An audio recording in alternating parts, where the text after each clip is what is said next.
Student, this is Raman. Welcome back in root to success. तो हम लोग बात कर रहे थे हमारी कोऑर्डिनेट ज्योमेट्री या निर्देशांक ज्यामिति के बारे में। क्लास 10th का हमारा चैप्टर नंबर 7 है।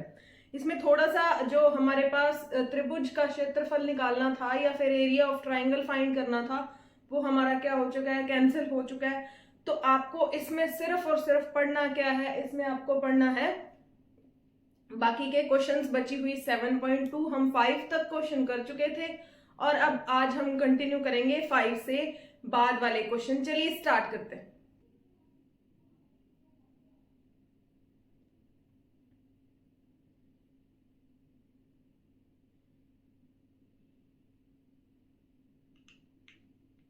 हाँ तो चलिए हम स्टार्ट करते हैं। हमारा क्वेश्चन नंबर 6 हमने 5th क्वेश्चन तक पढ़ा था, जिसके अंदर हमने सेक्शन फॉर्मूला पढ़ा था, उसके बाद में मिड पॉइंट पढ़ा था, उसके बाद में डिस्टेंस फॉर्मूला, सारी चीजें पढ़ी थी। और अभी हम बात करेंगे हमारे क्वेश्चन नंबर 6 की। क्वेश्चन नंबर 6 में देखा है कि यदि बिंदु 1 और 2 कि एक पॉइंट है 1 और 2, यानी कि हम बात करते हैं कि उसके अंदर एक समांतर चतुर्भुज है और समांतर चतुर्भुज के चारों शीर्ष दे रखे हैं। या फिर देखिए एक पैरेललोग्राम है और पैरेललोग्राम के चारों पॉइंट्स दे रखे हैं। ए पॉइंट दे रखा है हमें, ए पॉइंट हमारा क्या है 1 और 2 है। बी पॉइंट देखिए, बी पॉइंट हमारा 4 और y है। और हमारा सी पॉइंट देखिए, सी पॉइंट हमारा क्या है x और 6 है। और हमारा डी पॉइंट क्या है 3 और 5 है। कि इसके अंदर उसने बोला है कि ये चारों के चारों उसके वर्टिसेस हैं या उसके शीर्ष हैं। तो आपको बताना है इस x और y की वैल्यू। तो आप ये बात जानते हैं आप लोग कि ये बात आप लोग जानते हैं कि जब हम इस पे विकिरण खींचेंगे या डायगोनल बनाएंगे तो ये डायगोनल किसी एक बिंदु पे इंटरसेक्ट करेंगे या किसी एक बिंदु पे काटेंगे। ये दोनों डायगोनल है, किसी एक बिंदु पे काट रहे हैं, तो इसके निर्देशांक, इस बिंदु के निर्देशांक क्या होंगे, दोनों के दोनों क्या होंगे, बराबर होंगे। तो हम लिख देते हैं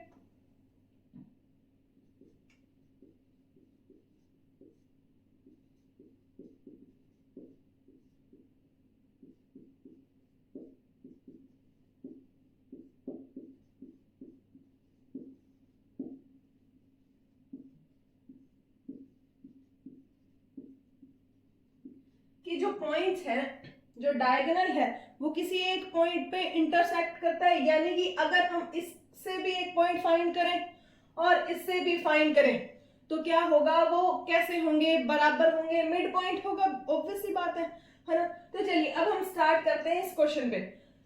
मिड पॉइंट फाइंड करो इसके। तो ए बी के mid point of A B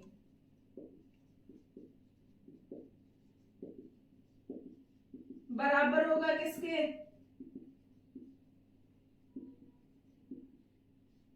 mid point of B D. यानी कि ए बी का मध्य बिंदु और बी डी का मध्य बिंदु क्या होगा, एक ही होगा, क्योंकि बिल्कुल बीच बीच में काटेंगे। ये हिस्सा और ये हिस्सा बराबर होता है, ये वाला हिस्सा और ये वाला हिस्सा भी क्या होता है, बराबर होता है। ये बात हम लोग 9th क्लास में पढ़ चुके हैं। तो चलिए देखिए इसके मिड पॉइंट क्या होता है। सबसे पहले मिड पॉइंट या मध्य बिंदु के लिए फॉर्मूला क्या होता है हमारे पास, x1 प्लस x2 अपॉन में 2 और y1 प्लस y2 अपॉन में 2, यही फॉर्मूला होता है। अब देखिए जब आप AC के मिड पॉइंट फाइंड कर रहे हैं तो x1 y1, इसको x2 y2, तो आपके पास देखिए x प्लस 1 अपॉन में 2 और क्या आएगा 6 प्लस 2 अपॉन में क्या आएगा 2 आएगा। ठीक है, किसके बराबर होगा, BD के मिड पॉइंट के। BD का मिड पॉइंट देखिए क्या है, उसके लिए भी सेम फॉर्मूला 4 प्लस 3 बाय 2 और क्या आएगा y प्लस 5 बाय 2 आएगा। अब चलिए देखिए, अब इनको सॉल्व करते हैं।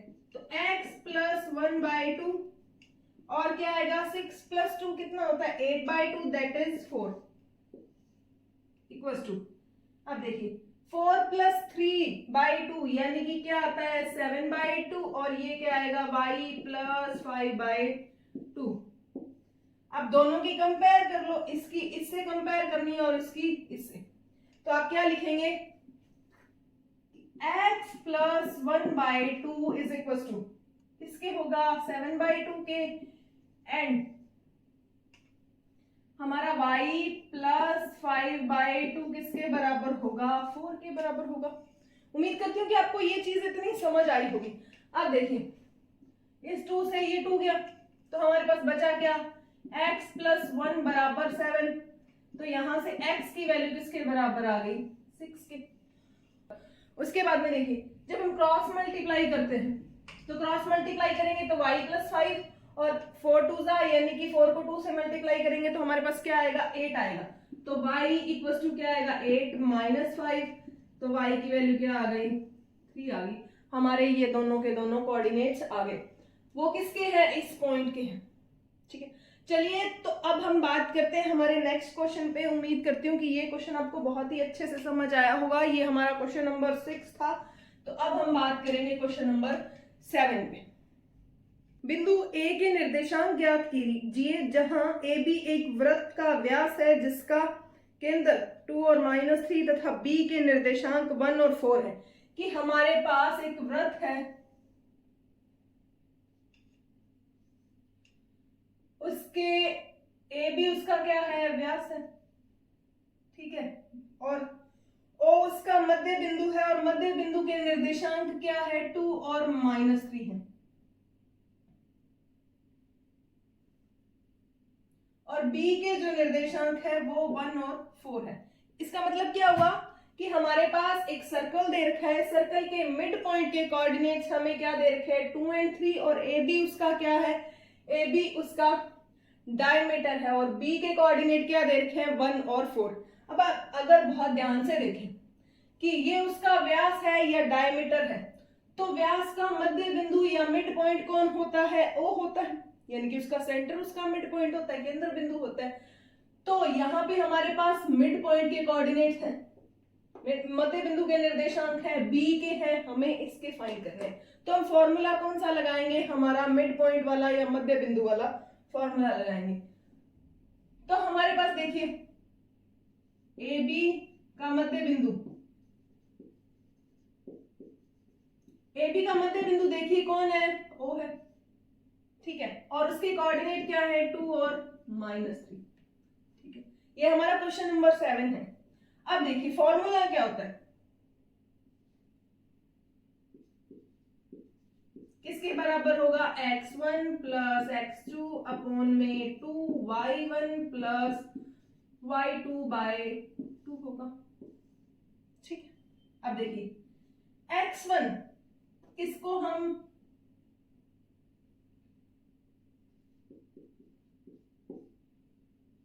x और y लेट कर लो x1 y1, और इसको लेट कर लो x2 y2।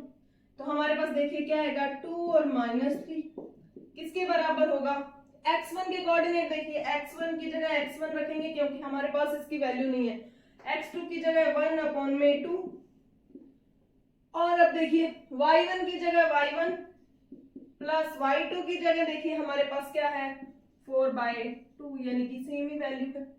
तो अब देखते हैं 2 और -3 किसके बराबर होगा x1 + 1/2 और y1 + 4/2। अब हम क्या करेंगे कंपेयर कर लेंगे, जो x का कोऑर्डिनेट है उसकी x से और जो y का कोऑर्डिनेट है उसकी y से। तो हमारे पास देखिए क्या आ गया x1 + 1/2 किसके बराबर आ गया 2 के, और इसके अलावा देखिए y1 + 4/2 किसके बराबर है -3 के। तो हमारे पास यहां से क्रॉस मल्टीप्लाई करेंगे, इसके अपॉन में 1 लगाओ, क्रॉस मल्टीप्लाई करो। जैसे ही क्रॉस मल्टीप्लाई करेंगे तो x1 + 1 बराबर कितना आएगा 4। जब इसको इधर लेके जाएंगे तो x1 = 4 - 1, तो x1 की वैल्यू किसके बराबर आ गई 3 के बराबर आ गई।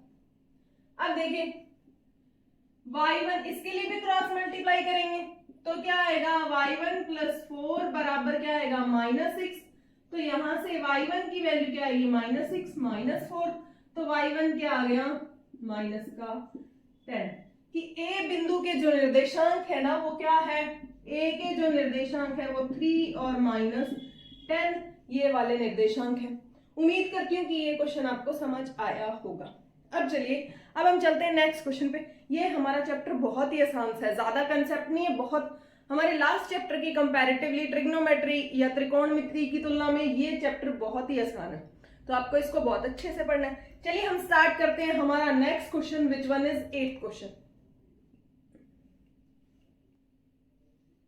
अब देखिए हम स्टार्ट करते हैं हमारे 8th क्वेश्चन को, और 8th क्वेश्चन में देखिए क्या दे रखा है कि यदि a और बिंदु b a और b -2 और 2 और -4 है तो बिंदु P के निर्देशांक ज्ञात कीजिए ताकि AP बराबर AB हो व P रेखाखंड AB पर स्थित हो। कि हमारे पास AB एक लाइन है, ये A है, ये B है। अब आपको इसमें बहुत ही अच्छे से अरेंज करना है कि आपको दे रखा है क्या कि आपको कोई दो कोऑर्डिनेट्स दे रखे हैं। उसने कहा है कि P पॉइंट के कोऑर्डिनेट्स बताओ if AP equals to 3/7 AB, यानी कि बड़ी वाली वैल्यू कौन होगी। अब देखो क्या दे रखा है, AB 3/7 इक्वल्स टू क्या है AP।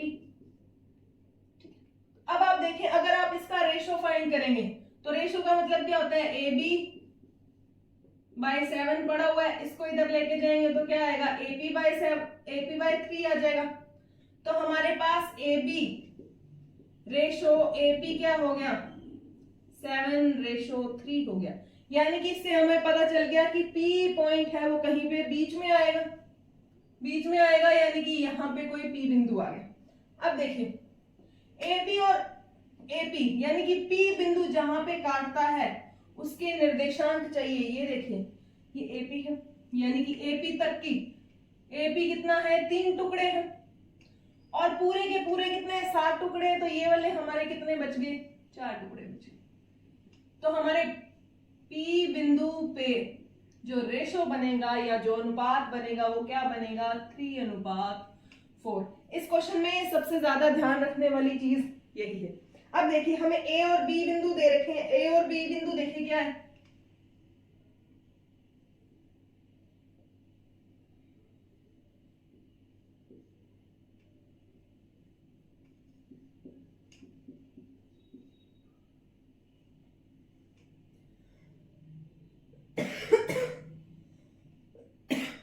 अब चलिए अब देखिए अब हमने क्या फाइंड कर लिया, हमने इसके निर्देशांक भी फाइंड करने हैं। हमें कौन से निर्देशांक चाहिए, P के निर्देशांक चाहिए।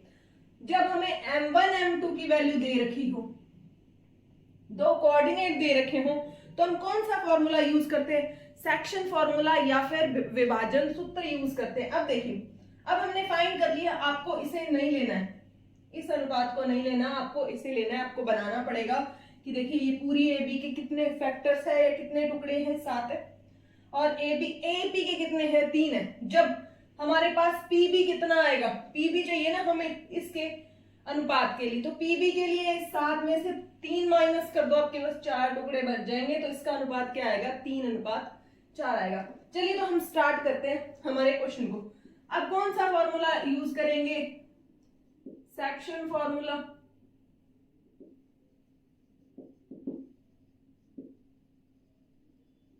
या फिर इसी को हम बोलते हैं विभाजन सूत्र।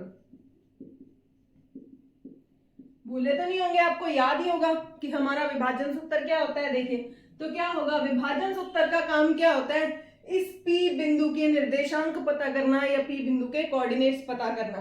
तो देखिए हमारे पास क्या होता है M1x2 प्लस M2x1 अपॉन में M1 प्लस M2, इसी तरह M1y2 प्लस M2y1 अपॉन में M1 प्लस M2।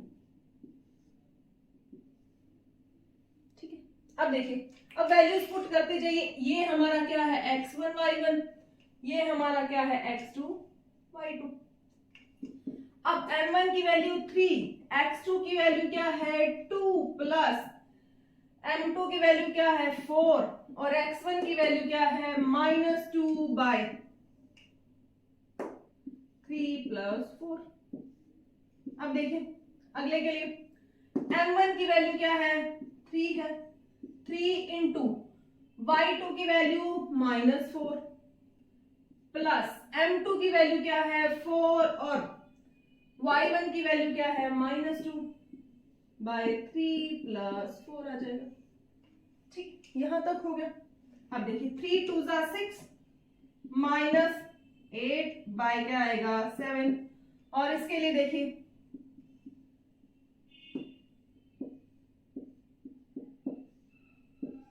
तो हमारे पास क्या आ गया -2/7 और क्या आ गया -20/7 कि P बिंदु के जो निर्देशांक है वो हमारे क्या आए हैं -2/7 और -20/7। ये हमारे P बिंदु के निर्देशांक है। इस क्वेश्चन में ज्यादा कुछ नहीं था, इस क्वेश्चन में बस यहीं पे यही चीज समझने वाली थी। उम्मीद करती हूँ कि आपको ये क्वेश्चन समझ आया होगा। चलिए हम स्टार्ट करते हैं हमारा next question, which one is 9th question.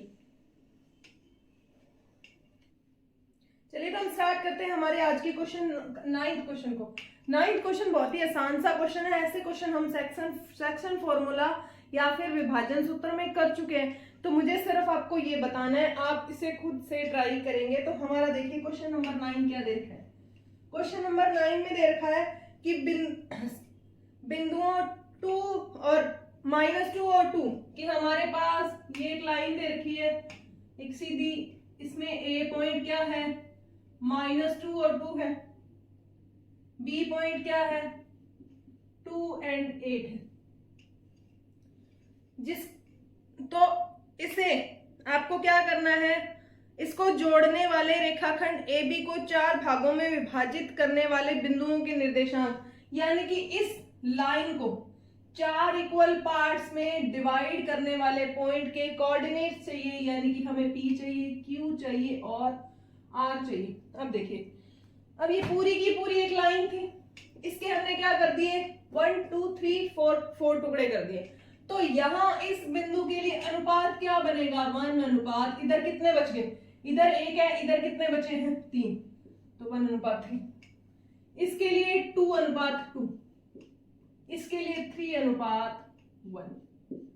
आपके पास क्या आ गया, आप सबसे पहले किसको लेंगे AB लाइन को लेंगे, AB लाइन को लेंगे तो आप इसके दोनों बिंदुओं को लेंगे और मान लो P को ले रहे हैं, P के निर्देशांक चाहिए तो अनुपात 1 और 3 लेंगे। क्या आप इसे फाइंड कर सकते हैं?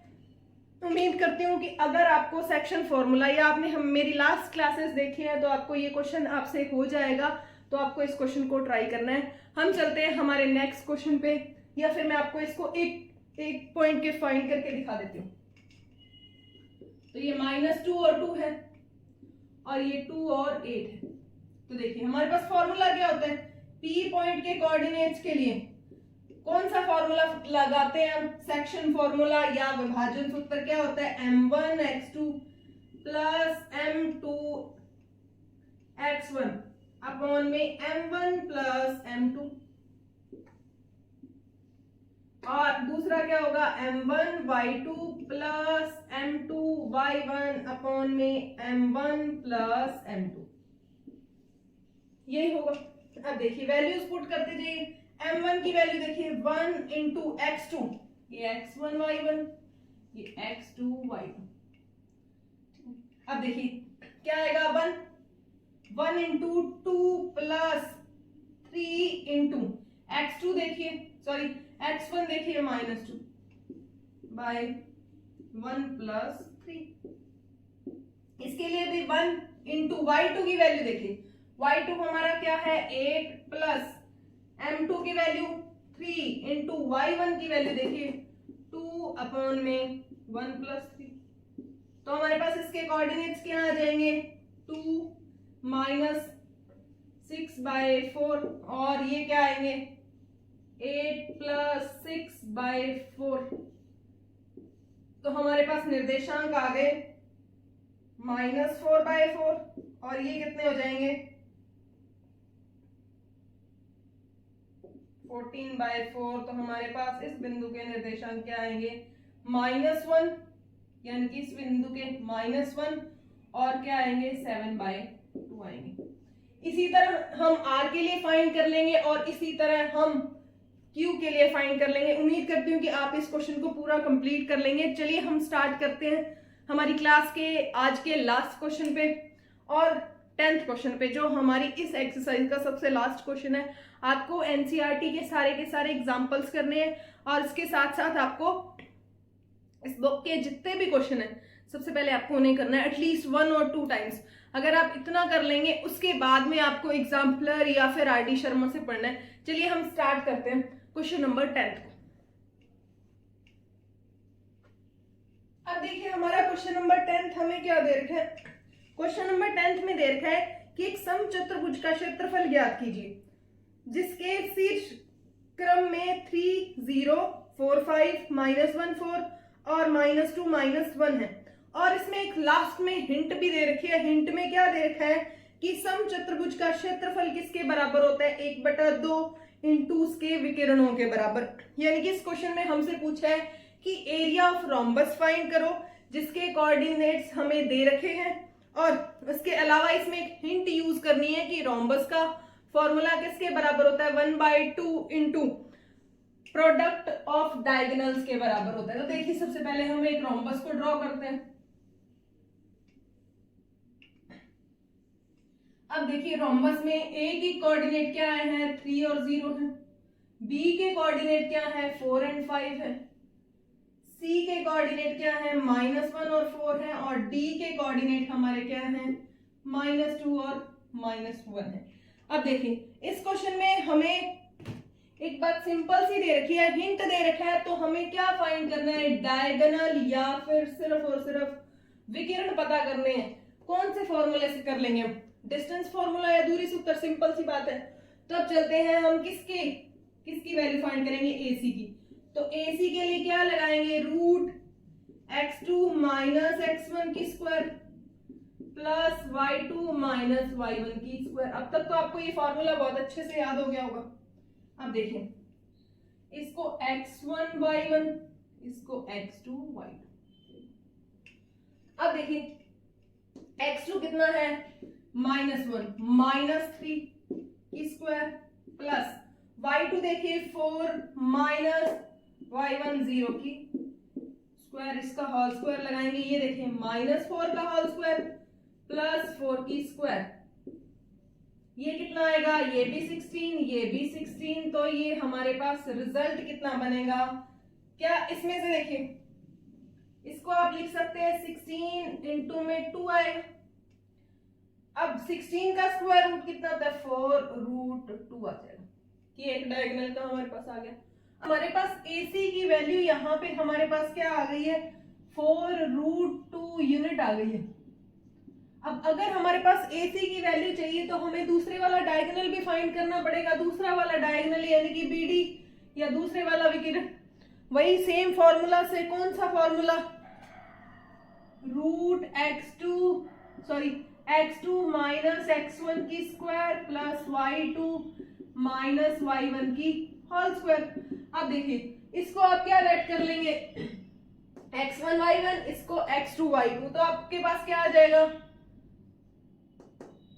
x2 की वैल्यू -2 माइनस x1 की वैल्यू 4 की स्क्वायर प्लस y2 देखिए y2 क्या है -1 और y1 क्या है 5 की स्क्वायर, इसका होल स्क्वायर लगा देंगे। अब देखिए हमारे पास क्या आ जाएगा -6 की होल स्क्वायर प्लस -6 की होल स्क्वायर का रूट। अब आप देखिए आपके पास क्या आ गया -6 का स्क्वायर क्या होता है हमेशा 36 होता है। तो 36 प्लस 36 का रूट आ गया तो ये क्या आएगा √72। या तो इसको √72 लिख लो या फिर इसको क्या लिख सकते हो आप 36 इंटू 2 लिख सकते हो √36। अब 36 का स्क्वायर रूट क्या होता है 6 होता है। तो हमारे पास जो BD है वो कितना आ गया 6√2 यूनिट आ गया। अब हमें क्वेश्चन में हिंट दे रखी है। क्वेश्चन में हिंट हमें क्या दे रखा है कि हमारे पास जो रोम्बस है या समचतुर्भुज है, समचतुर्भुज का क्षेत्रफल क्या आएगा, समचतुर्भुज का क्षेत्रफल आएगा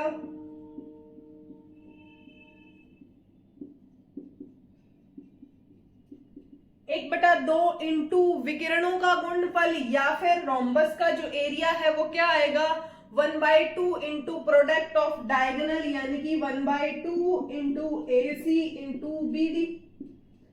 अब देखिए 1/2 AC की वैल्यू क्या थी हमारे पास 4√2 इंटू BD की वैल्यू देखिए 6√2। अब देखो ये हमारे पास क्या आ गया 24, √2 इंटू √2 क्या होता है 2 होता है, अपॉन में 2, तो हमारे पास आंसर कितना आ जाएगा 24 आ जाएगा कि इस जो ये हमारा रोम्बस है या समचतुर्भुज है इसका क्षेत्रफल कितना आ जाएगा, ये आ जाएगा हमारे पास 24। उम्मीद करती हूँ कि ये क्वेश्चन आपको समझ आया होगा। हमारे इस चैप्टर यानी कि 7 चैप्टर की ये लास्ट क्वेश्चन था, और आपको वीडियो को लाइक करना है, शेयर करना है और हमारे चैनल को सब्सक्राइब करना है। और अब तक हमारा ऑलमोस्ट हाफ सिलेबस या आधा सिलेबस हो चुका है 10th का, तो बाकी भी हम कंटिन्यू करेंगे और आपको अच्छे से पढ़ाई करनी है और सबसे पहले NCERT की बुक को पूरा का पूरा कंप्लीट करना है। चलिए थैंक यू। नेक्स्ट पे बात करेंगे हम हमारी नेक्स्ट क्लास में।